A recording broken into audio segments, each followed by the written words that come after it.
But still on education, the Conference of Heads of Basic Schools is asking the government to promptly pay the utility bills of basic schools to reduce the burden on school authorities.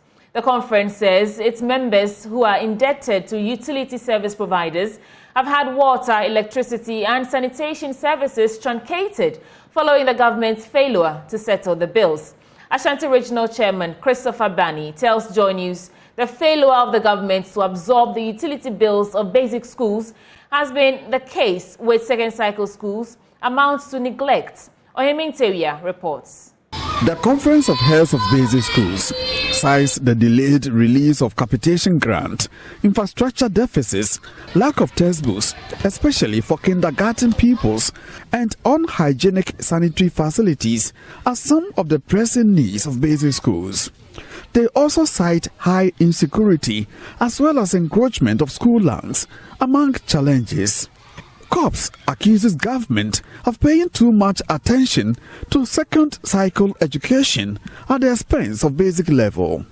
Ashanti Regional Chairman Christopher Bani, while addressing members at a regional executive committee meeting, asked the government to ease basic schools from the burden of high utility bills. Our schools are grappling with significant infrastructure deficits that affect the overall learning experience.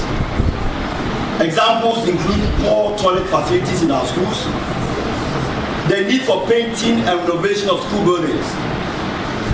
Additionally, there is a dire need for essential furniture, such as tables and chairs for both learners and teachers. We implore the government to recognize the pivotal role that adequate infrastructure plays in creating a conducive learning environment. The standard-based curriculum has been in use for 3 years. The non-supply of textbooks for junior and primary schools is affecting the basic schools. Urgent intervention is needed to address this shortage. Schools are burdened with the challenge of paying utility bills, adding strain to their financial resources. We appeal to government to take responsibility for settling all utility bills in our schools. Some are even owing 20,000 water bills. Others are owing 10,000 and so on. So if a school is paying about 500 Ghana cedis a month, and the capitation grant it receives is 800 Ghana cedis, that is where the population is very high. How can we pay the utility bills?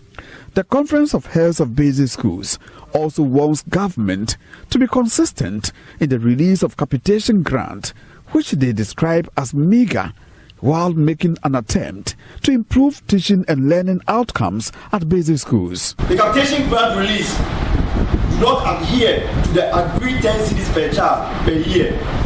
This poses a significant obstacle to effective school management. On Gallop grants extension, we strongly advocate for the extension of Gallop grants to all schools nationwide. Meanwhile, the group is proposing a meeting with the Education Minister to address their concerns. From Kumasi, for Joy News, Ohemintewia reporting.